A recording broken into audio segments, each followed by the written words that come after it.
Bonjour, j'ai le plaisir de vous présenter Lab Virtuel, un laboratoire virtuel de sciences conçu spécialement pour nos élèves sénégalais. On le sait tous, beaucoup de nos écoles n'ont pas de laboratoire. Nos élèves passent le bac sans avoir jamais fait un vrai TP de physique ou de chimie. Avec Lab Virtuel, ça change aujourd'hui. Voici Lab Virtuel. Comme vous pouvez le voir, c'est une plateforme moderne et professionnelle. On a plus de 50 simulations interactives couvrant la physique, la chimie, la biologie, de la quatrième à la terminale S. Bien vrai que d'autres simulations viendront. L'inscription est gratuite et prend quelques secondes. Même sans email, un élève peut s'inscrire avec juste son nom. Si vous voulez vous inscrire, je crée un compte. Là, en tant qu'élève, nous savons tous que les élèves parfois n'ont pas de mail. Par exemple, Moussa Faye. Il n'a pas de mail, il n'a qu'à cliquer juste sur je n'ai pas d'adresse email. Et là, il choisit s'il est élève, là, le niveau, par exemple, seconde S, voire terminal. L'établissement, il peut par exemple prendre un établissement, je prends juste un exemple, lycée de Thiès. Ville, par exemple, il peut prendre Thiès, c'est juste un exemple. Pays Sénégal, mot de passe, il peut choisir son mot de passe simple. Il répète le mot de passe.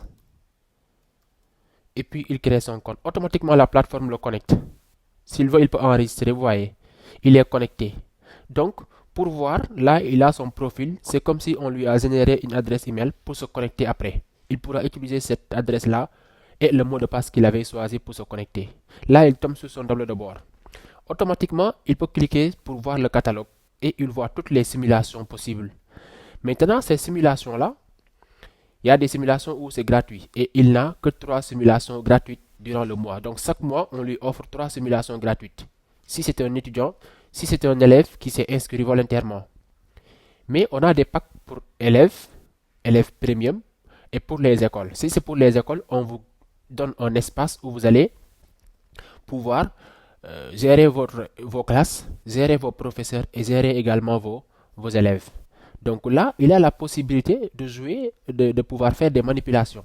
Par exemple, il regarde pour la liaison chimique, par exemple, il peut cliquer pour la liaison chimique, il regarde cette simulation, la simulation est là, vous voyez, le H2O, etc., etc., le CO2. Donc, il n'a qu'à regarder, la simulation est là, la description, les objectifs et le matériel. Donc là, il est au niveau de la simulation. Il peut commencer à faire la simulation. Par exemple, là, vous voyez, c'est interactif. Donc, à chaque fois qu'il utilise. Ça, c'est un premier TP. Là aussi, il peut choisir, par exemple, un autre TP, soit une simulation, soit cette simulation. Par exemple, onde et son. Onde et son, il peut cliquer. Vous voyez, les ondes sont là. Il peut aussi faire quoi? Écouter. S'il écoute, automatiquement, vous allez voir le son. Vous allez entendre le son. Vous entendez? Là, il peut régler maintenant par rapport à la fréquence. Vous voyez, il peut régler la fréquence comme il peut régler l'aptitude. Vous voyez? Ça, c'est des manipulations qu'il peut faire. S'il termine, il peut terminer. Il peut aussi choisir carré ou bien triangle. Vous voyez? Et c'est à lui de faire le choix. Et une fois terminé, il peut arrêter. Donc, c'est comme ça que ça fonctionne. Donc, à chaque fois qu'il fait, vous voyez, il lui reste que 2 simulations. Il a fait 2 simulations, il ne lui reste qu'une seule simulation. Il peut encore regarder une autre simulation, par exemple, onde stationnaire. Et là, vous voyez les ondes. Il peut régler le mode harmonique, vous voyez. Il peut aussi régler cette partie, vous voyez, etc., etc. Donc, s'il retourne, il a épuisé les 3. Maintenant, s'il faut passer au mode premium, donc il ne peut plus rien faire. La seule chose qu'il peut faire, c'est d'aller voir les plans. Et là, il va voir si le plan de 2000, il a accès à toutes les simulations. Et en plus, il aura toutes ces informations. Il peut aussi utiliser celui-là. Donc, il peut aussi utiliser, là vous voyez, il y a un tuteur IA aussi qui peut les aider. Ça, ce sont les plans pour les établissements. Si c'est les établissements, vous avez accès à tous vos enseignants et à tous vos élèves. Si c'est pour les rapports également, il n'y a aucun rapport pour le moment parce qu'il n'est pas associé à une école. Il y a des tuteurs IA. Et pour le tuteur IA également, pour ceux qui ont la version gratuite, vous ne pourrez pas y accéder. Donc, pour les tuteurs IA, c'est réservé à ceux qui ont un abonnement ou bien les écoles. Les écoles, oui, ils ont tous un abonnement IA. Maintenant, on va essayer de passer à un compte payant, à un compte pour enseignant. Si c'est pour un enseignant aussi, il a la possibilité de créer son compte. Il sera enseignant. Si c'est pour un enseignant, soit il s'est inscrit volontairement, soit son établissement l'a inscrit à travers son directeur. Donc, je me connecte en tant que directeur, comme ça vous allez voir. Là, je me suis connecté en tant que directeur. Ça, c'est un directeur, Amit Tijansa, c'est le directeur de l'école. Dans son établissement, il a la possibilité de voir l'ensemble de ses classes. Il a la possibilité de créer des classes. Chaque classe, par exemple, la terminale S1. Et dans chaque classe, il peut affecter des enseignants comme il peut affecter des élèves. Voyez, il peut assigner également un TP. Donc ça veut dire que si l'enseignant se connecte dans son cours, il a la possibilité d'assigner des TP. Et chaque élève va le faire, il y aura des rapports, il y aura des exercices. Et ce qui est plus important, c'est quoi? Le directeur, il prend le contrôle de tout. C'est-à-dire, si vous voyez ici mon école, il va avoir il aura une vue large de son école. Il va pouvoir gérer les classes, assigner des TP et de voir le catalogue des simulations qui existent et de voir parmi ces simulations-là lequel il veut donner. Même l'enseignant, il va voir qu'il a la possibilité d'assigner tout type de TP. Ensuite, il peut créer des classes. Donc, le chef d'établissement, il peut créer des comptes pour ses élèves. Et ces élèves aussi seront inscrits dans des classes. Raison pour laquelle ici, le directeur, lui, il aura des classes. Il peut cliquer ici pour créer des classes. Le nom de la classe, c'est quelle classe, par exemple, niveau 6e à la terminale. C'est sciences physiques ou bien chimie ou bien biologie et il n'a qu'à créer. Par exemple, première S2. Ensuite, je prends pour physique, par exemple, et je clique sur créer. Et qu'est-ce que vous voyez? S2. Et là, vous avez terminal S1, par exemple, etc., etc. Vous voyez, dans cette classe, par exemple, s'il clique sur la classe, il peut assigner un TP. Donc, pour les enseignants également, s'il peut, il veut créer aussi un enseignant. Et le nom de l'enseignant, son mail, son mot de passe. Et il peut donner ces informations à ses enseignants. Et l'enseignant, quand il se connecte maintenant, il a la possibilité de donner des TP aux élèves et après il y aura des rapports et des corrections. Encore mieux que ça, l'enseignant a la possibilité d'accéder au tuteur IA. Même les élèves aussi qui ont un abonnement, ils auront accès au tuteur IA. Pareil pour les écoles.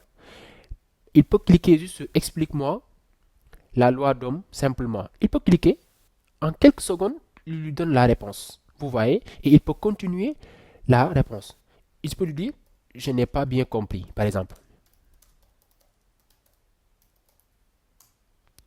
Il discute avec lui et il va lui expliquer, ne t'inquiète pas, la loi d'homme peut sembler un peu complexe au début, etc. Donc, c'est pour vraiment, et là, on a la possibilité de revenir sur les historiques. Vous voyez, les historiques sont là. Et on a la possibilité de le supprimer aussi, nos historiques. Vous voyez. Donc, tout ça, c'est des choses qu'on peut avoir en tant qu'école. Donc, toutes les écoles qui en ont la possibilité, ils peuvent l'utiliser. Les travaux pratiques également. Toutes les simulations sont là. Il peut assigner ça à une école. Par exemple, le directeur peut assigner ça, comme l'enseignant peut assigner ça. Il n'a qu'à voir les travaux pratiques et il va l'assigner à une classe. Il va voir la liste des classes. Soit à défaut, il peut aller cliquer juste sur voir et il va voir cette simulation-là. Voici, cette simulation est là. Pour les évaluations également, il peut les évaluer en faisant quoi? Un quiz manuel. C'est-à-dire, le quiz manuel, c'est à lui de poser les questions sur tel cas pratique. À défaut de ça, ils peuvent créer un quiz IA qui a été généré par l'IA. En choisissant par exemple une simulation, c'est-à-dire la simulation est là, telle classe, par exemple S2, et il va poser combien de questions, par exemple 10 questions, et il va générer le quiz. Automatiquement, il va lui générer le nombre de questions par rapport à cette simulation. Et vous voyez, quiz, régulation d'hormones. Et là, si vous regardez, les quiz sont là. Et vous voyez, les 10 questions sont là. Et il l'a affecté à qui? À quelle classe? Voici, si on va sur la terminale, soit la seconde S2, vous allez voir. Donc, c'est comme ça que on fait. Si on veut affecter un TP, on va cliquer ici et on va choisir une simulation. On choisit une simulation et on choisit les dates et on clique sur assigner. Le nom du devoir est là. Donc, les apprenants auront la possibilité de faire tout ce travail-là. Voilà. Donc, c'est une vue large et complète de toutes les assignations que vous pouvez voir ici. Si c'est pour les écoles, il faut voir les abonnements. Les abonnements sont là. Donc, voici les abonnements. Vous pouvez le faire par année, vous pouvez le faire par mois. Le paiement aussi se fait par Wave, Orange Money, etc. À défaut de ça, vous pouvez nous. Automatiquement, il vous amène cette fenêtre pour le paiement. Vous choisissez Wave, Orange Money ou autre et vous suivez la procédure jusqu'à ce que vous terminez. Voilà ce que je voulais partager avec vous aujourd'hui par rapport à ce laboratoire